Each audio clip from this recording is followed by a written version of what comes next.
hago para devolverte a vos una mirada que sea creativa, que no te... ¿Entendés? Porque si no va a ser esto que te decíamos. Si yo te digo, mira, no está bien, no está por ese lado, vos vas a decir, me cagó la vida. Y si te digo que está bien, te miento. En cambio, si yo conozco cuál es el origen y los procedimientos, yo puedo corregir. Pero si no, no sirve. Bueno, dale, a ver, grabalo y... ¿Tenés? Sí, dale, tranqui, dale, yo no tengo. Lo primero que queríamos preguntarle es en relación a nosotros, porque... ¿Ahí con eso tenés para grabar? También. Sí, esto es el sonido y ahí tenemos. Dale. En relación a nosotros, porque queríamos saber cómo fue el comienzo suyo con el teatro en particular. Mira, yo escribía narrativa, escribía cuentos, y algún señor de mi barrio que leía mis cosas, que era periodista, yo le llevaba cosas para leer, me dijo que lo más flojo que yo tenía eran los diálogos. Entonces me dijo, vos sos muy flojo con los diálogos, y me dijo, la mejor manera de aprender a dialogar es escribir teatro. Y yo me lo tomé al pie de la letra. Y un día, soy de San Martín, provincia de Buenos Aires, y en el centro vi un curso de dramaturgia, y eso fue como la gran iniciación, poder venir al centro a estudiar. Y empecé a estudiar dramaturgia, y me pasó algo que le pasa a toda la gente que viene de la literatura y pasa por el teatro. La gran diferencia fundamental entre la literatura y el teatro es que en el teatro se consiguen novias. Cuando vos tenés 20 años y escribís solo y escribís narrativa y estás encerrado todo el día en tu casa y lo único que hay es un señor periodista al que le llevas el material y te dice si está bien, está mal, a escribir teatro, armar un grupo, ir en ese momento a la Asociación de Estudiantes de Teatro y poder compartir con 20 actrices y leer y demás, eso te cambia la cabeza. La verdad es que yo empecé por razones hormonales. Después el tiempo me dio la razón, o parecería haberme dado la razón, porque me empezó a ir bien con el teatro, y los viejos actores dicen que cuando uno gasta un par de zapatos arriba del escenario no se baja nunca. Yo digo, yo nunca gasté un par de zapatos porque nunca actué solamente en algunos momentos, muy ocasionalmente, pero de alguna manera el paso del tiempo en el teatro me instaló allí y ya me cuesta mucho imaginarme afuera. Ahora me dijiste lo que estuviste actuando.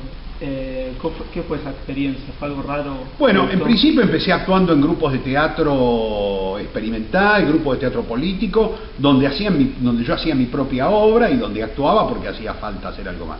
Después en el 76 vino el golpe militar. Tras el golpe militar yo quedé sin trabajo y era muy difícil trabajar de cualquier cosa que tuviese que ver con la cultura, y en ese momento surgió la posibilidad de hacer algunas películas, y hice algunas películas como actor y trabajé orgullosamente en películas horrorosas. Yo trabajé con Los Superagentes, trabajé con Andreita del Boca, trabajé con Olmedo y Porcel, digamos, trabajé en 20 películas haciendo algunos pequeños papeles.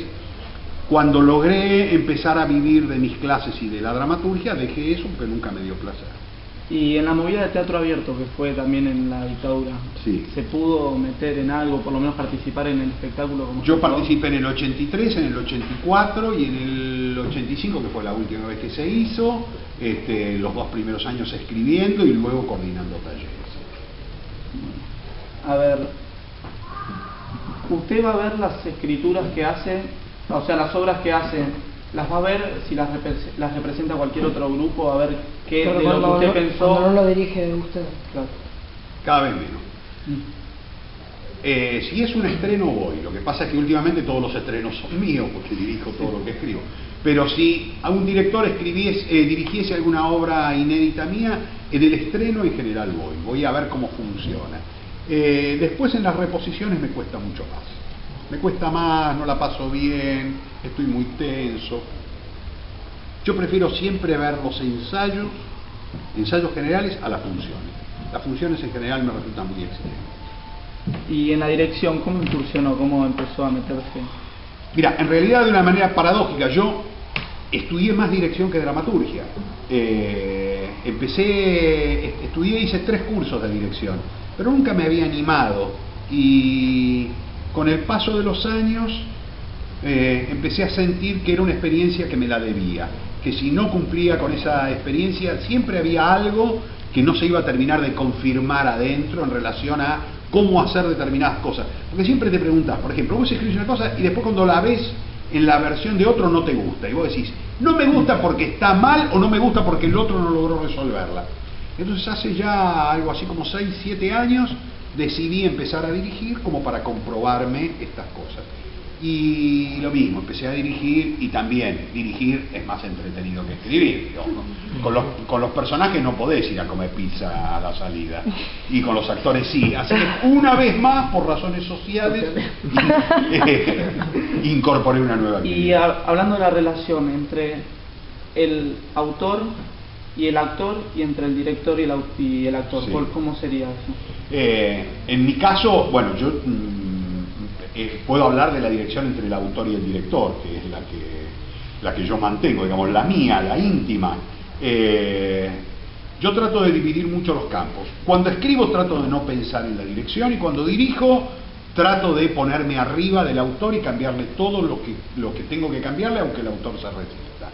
En general tengo una buena negociación y tengo una oficina de trabajo que es a las 4 de la mañana cuando se me abren los ojos como el 2 de oro, y ese es el lugar donde en general el autor y el director se encuentran y cambian figuritas.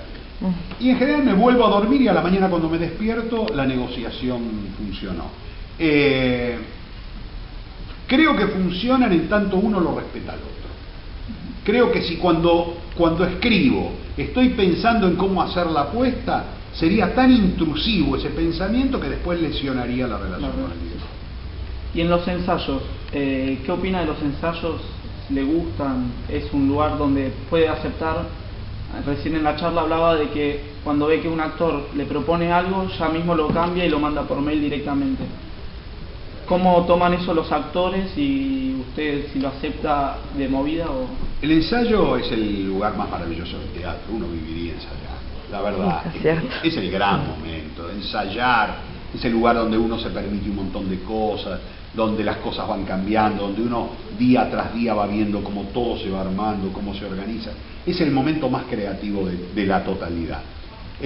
Por el otro lado, a mí me gusta pensar al teatro como un hecho vivo, por eso, aún durante las funciones, esto que les contaba, yo sigo corrigiendo cosas, algunas que me proponen los actores y otras que le propongo yo a los actores y que los actores no quieren cambiar, porque también al actor le crea mucha inseguridad cuando frente al público tiene que incorporar algo nuevo, ya no lo está incorporando en ensayo.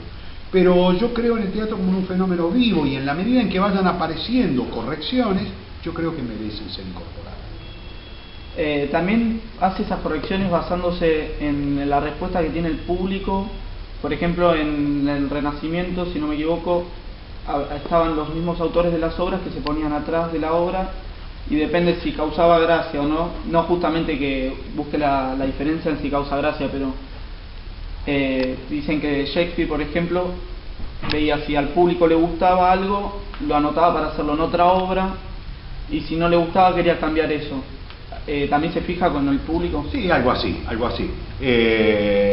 Hay algo, incluso, por ejemplo, a mí me pasa ahora, me ha pasado, de ver una escena con el público y sentir que el público comienza a hundirse porque la escena se empieza a volver más tediosa y de pronto descubrir que se podía cortar 3 parlamentos y que la obra no sufría y que al contrario ahora estaba más aliviada y de pronto cortarla porque sentía que el público en ese momento padecía la extensión de esa escena. Entonces, por supuesto que sí, uno atiende mucho a lo que le pasa al público.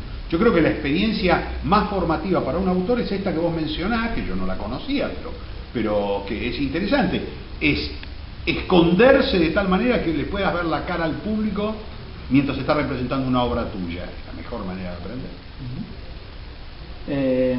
Después queríamos saber sobre la nueva obra que está poniendo en el Teatro del Pueblo, Ala de Criados. Sí. ¿Cómo fue? Había contado que surgió en el aeropuerto de Lima. Sí, en realidad no surgió en el aeropuerto. Ya la estaba escribiendo, venía haciendo algunas notas y en una varadura muy larga en el aeropuerto de Lima terminé de darle forma a lo que nosotros llamamos el pretexto. El pretexto es lo que está antes de la escritura, que son las imágenes, el acopio lo llamamos, que es las imágenes, cierta mirada sobre los personajes, el descubrimiento de alguna línea de acción.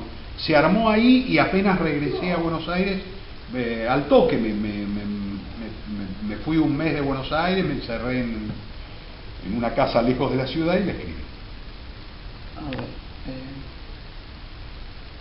Después había hablado que tenía una relación con Hugo Midón Sí. al principio. Bueno, yo soy de la escuela de Hugo y me gustaría saber bien cómo fue esa relación, si fue más de compañerismo o escribieron algo juntos. No, siempre fue una relación de compartimos, somos contemporáneos, los dos estudiamos más o menos, sí, estudiamos con distinta gente, pero estudiamos al mismo tiempo, y compartimos muchos momentos creativos, fuimos colegas, pero nunca trabajamos juntos. En realidad somos amigos por onda, ¿no? Después, ¿le gustaría eso, trabajar algo con otra persona o escribir algo a dúo? No, nunca me salió bien, lo he hecho algunas veces, pero nunca me salió bien. Tengo una obra escrita con Tito Cosa, que se llama Lejos de aquí, pero que no es un buen producto, a mí me cuesta mucho compartir el imaginario. A mí me parece que cierta zona de la subjetividad caracteriza el pensamiento del artista. Y entonces cuando hay que negociar, ahí es donde yo siento que la subjetividad empieza a tomar un peligroso color a objetividad y ya me gusta menos. Era lo que hablaba recién de Claro. que hay que dejar... Sí, eso. Lo que acaba de decir. Sí. Después de los autores, ¿tiene algún autor contemporáneo así que le guste o qué opina de los demás que están? Me gusta mucho La Gambaro, me gusta mucho Ricardo Monti, me gusta mucho la producción de Tito Cosa, que bueno, ha dejado de producir desde hace algunos años, pero parte de su producción me entusiasma mucho. Y tengo un referente muy fuerte en la literatura dramática de los últimos 50 años, sobre todo, que es Armando Discépolo. A mí Discépolo me gusta mucho, siento una gran identificación con su... Es más hacia obras de época, dijo que le gustaban hacer y... Bueno, Robinson... y yo tomo parte de la época que tomaba Discépolo. Después queríamos saber si le gustaba... si le gustaba también. Si piensa que el teatro es una manera de influir sobre la realidad o solamente lo representa. No, inevitablemente influye sobre la realidad. El arte influye siempre sobre la realidad. Lo que pasa es que a veces se le pide que tenga una influencia tan grande, que a veces se pide al arte, digamos, el arte como elemento transformador. El arte es transformador, lo que pasa es que su transformación no es visible en lo inmediato. No es que alguien sale transformado de ver una obra de teatro y es otro en el mismo instante. Simplemente esta sucesión de miradas sobre la realidad, distorsionándola, permitiéndole al espectador verla de otra manera y por lo tanto objetivarla, es lo que va creando a la larga una nueva instancia. Bueno, yo creo que ya está. ¿Una obra preferida que a usted le guste suya? Mía, sí. Obra que me gusta mucho, que hablaba de Babilonia. Discépolo, Babilonia, Armando Discépolo, me encanta. Y una obra mía, no, esto es como con los hijos, siempre al que tenés en brazo y ni más es al último. Siempre al más chiquito es el que tenés, qué sé yo, el más chiquito es el que se lleva todos los cariños. Siempre la última es, espero tener muchos más hijos. Bueno, muchas gracias. Gracias a vos.